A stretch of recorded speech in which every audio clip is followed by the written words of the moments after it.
Bonjour, c'est Christophe. Donc aujourd'hui un tutoriel sur Banger. Qu'est-ce que Banger? Banger est un module d'automation qui permet de faire de nombreuses choses dans Whitecat et d'automatiser sur certaines tâches d'un simple clic ou dans une mémoire des tâches. Alors pour appeler Banger, il faut cliquer Banger ou taper F11. On voit donc la fenêtre Banger qui apparaît ici. Banger comprend plusieurs colonnes. Alors un banger, c'est donc un déclenchement d'automatisation. Il y a 6 automatisations par banger qui sont possibles. Il y a 127 bangers dans lesquels on peut naviguer ainsi. Donc 6 automatisations qui peuvent être incorporées par banger sur une base de temps. C'est-à-dire que lorsqu'on lance le go du bangit, l'événement, s'il est plein, se déclenchera au bout de tant de secondes, c'est ce qui est affiché ici, exprimé en secondes et en dixièmes. Donc on a plusieurs types d'événements. On a les événements, alors il faut que je me mette en mode edit pour pouvoir travailler sur les bangers. On a les événements de type fader, les événements de type j'envoie du MIDI vers l'extérieur pour piloter d'autres logiciels, les événements du type j'affiche où je manipule les fenêtres de Whitecat, certaines fenêtres, les événements de type alarme, où on affiche une alarme au bout d'un certain temps pour se rappeler qu'on a un top par exemple, les événements de type audio player, lecteur audio quadruple, et rien. Alors, les événements de type fader. Donc je sélectionne un type fader. En action, en cliquant dessus, je fais défiler les 22 et quelques actions que l'on peut avoir sur un fader depuis Banger. Donc enclencher le lock, dire je veux envoyer le up, le down, le saw, faire un previous dock, to next dock, up down, donc le saw, faire en sorte que le dock soit loopé ou pas, faire en sorte que tout le monde soit loopé ou pas, définir que le dock est tel numéro, définir le LFO, la vitesse, mettre le fader à telle intensité, mettre la stop pause à telle intensité. Et on-off bien sûr du stop pause. Et enfin une action qui permet de copier le contenu du fader dans le séquentiel. Et de le fermer. Et d'enclencher bien sûr le MIDI out.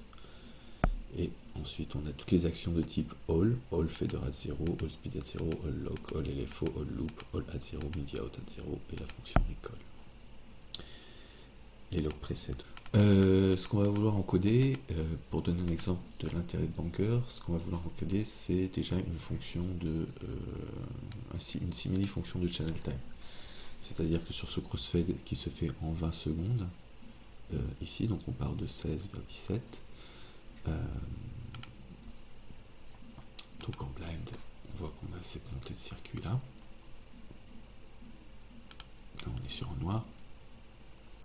Donc sur cette montée de crossfade, on va lancer un go où certains circuits montent en 20 secondes. On voudrait que d'autres sur le même go montent en 3 secondes, montent en 5 secondes, pardon. Donc ces circuits sont ceux définis dans ce fader que l'on veut monter en 5 secondes.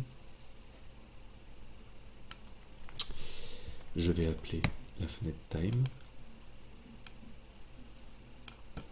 définir 5 secondes, out, effect.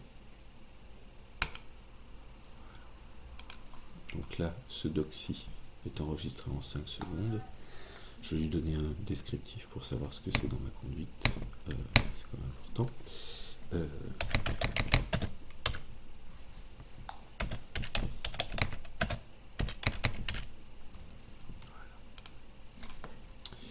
Ok. Donc on revient à Banger. Donc ce que je vais vouloir dans Banger 1, c'est utiliser up down. Voilà, je désire mettre en place l'action up. Donc concernant les faders, il y a une grille de lecture en fait des valeurs 1, valeur 2. Donc concernant les faders, généralement la valeur 1 concerne le numéro du fader, donc Si on voulait monter le 2, le fader 2, on taperait 2. Et l'action à mettre, up et on ou off, là il est off, donc il faudra demander un on. Si par exemple ici la valeur 2, 1, la valeur 1 est le numéro 2, et la valeur 2 numéro 1, quand je déclenche ici, j'enclenche le 2 down. Donc ce que je désire, c'est déclencher le fader 1 en up au bout de 2 secondes après le déclenchement. Donc vous avez vu, j'ai tapé ici 2 secondes. Donc quand je vais lancer le banger 1 de manière manuelle, déclenche au bout de 2 secondes le up. Je peux déclencher un événement de manière solo, sans le délai.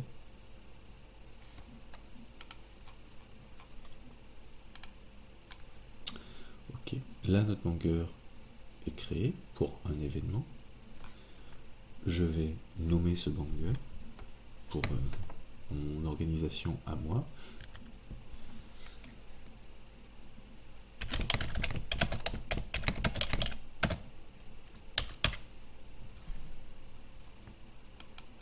Et je clique la fenêtre rouge pour donner un titre à ce banger. Voilà, je suis à peu près ok. Donc maintenant, la seule chose que j'ai à faire, c'est affecter le banger dans la mémoire 17. Je vais taper son numéro, donc le numéro 1, et cliquer la mémoire 17. Donc on voit qu'il est actif, qu'il est enregistré. Bien sûr, il faut que j'enclenche le mode banger on.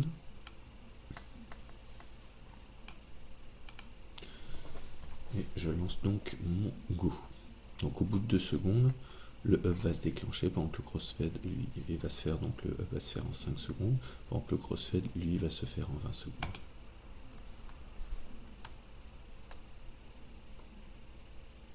Voilà, donc sur un même go, on a un double départ lumière. On pourrait avoir un quadruple, quintuple, cinqutuple départ. On pourrait avoir aussi des mouvements dans les LFO via next step, etc. Une séquence de 6 pas intégrés, donc avec différents contenus, et donc créer des effets de vague. Voilà. Donc là, on vient de voir juste une des nombreuses possibilités de banger, en tout cas sur de la lumière. Les commandes CTRL WX et SHIFT WX, le déplacement, la navigation rapide, quand banger est actif, font défiler les envois.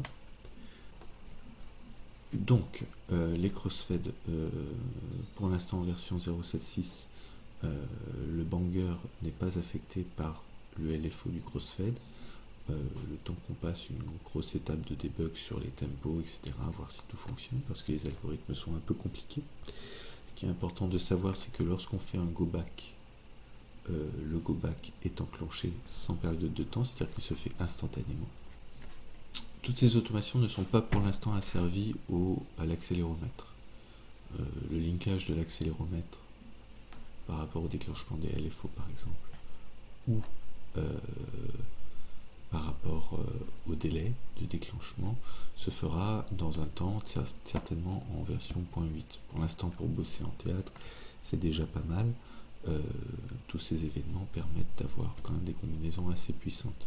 Mais comme les algorithmes sont un peu compliqués sur les envois des faders, sur le traitement du go back, etc., sur les envois de tous les bangers, on a besoin d'un petit peu de temps de recul pour d'abord découvrir s'il y a des bugs, où ils sont, à quoi ils correspondent, à quelle manipulation, quel temps, etc., etc.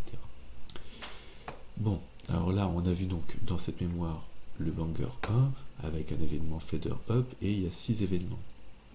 Donc, je peux déclencher par exemple un envoi, pourquoi pas d'une fenêtre. Donc je lui demande une fenêtre audio player, valeur de C1 pour on-off, au bout de 3 secondes. Et troisième événement, je vais lui demander de charger dans la fenêtre audio player la piste 2 Donc load in player numéro 1, la piste 2, je tape 2, je l'affecte. Au bout de 3.5 secondes, et de lancer audio player, set play player, on va d'abord mettre le niveau, set volume player, donc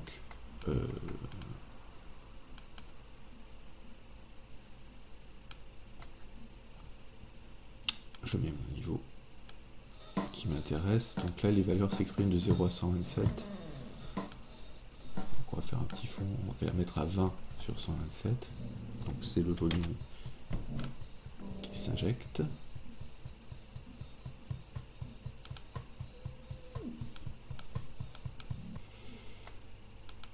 On vide le player, on met les niveaux.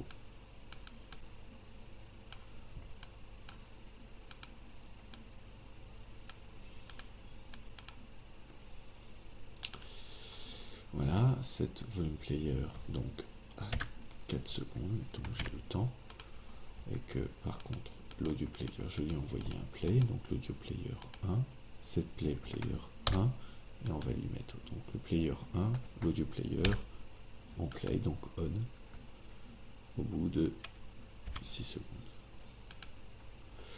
Ok, donc lorsque je vais faire ce déclenchement, je peux le déclencher manuellement, soit par Bangit qui va envoyer la salve des 5 événements, soit par le séquentiel, l'événement manuellement par Bangit.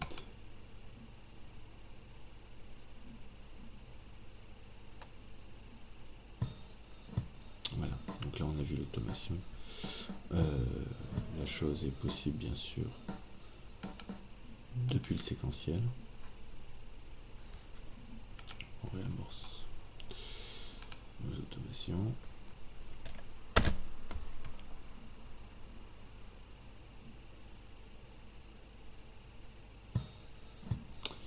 Et il est passé dans la mémoire en play.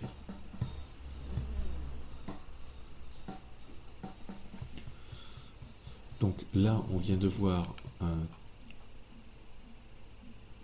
quelques petites fonctions assez sympas de Banger. On peut avoir par exemple d'autres fonctions dans Banger.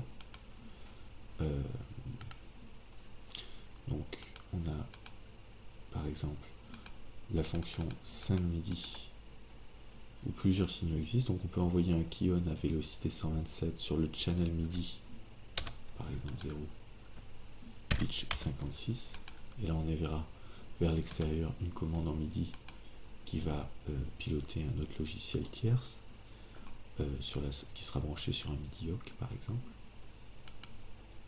Key on vel 0, key off vel 127, control change vel 127, et là on donne le channel et le pitch toujours, et enfin control change vel 0, hop, et ensuite on a toute la série des control change channel 0 et on donne le pitch et la valeur qui peut donc être appelée sur les 15 valeurs.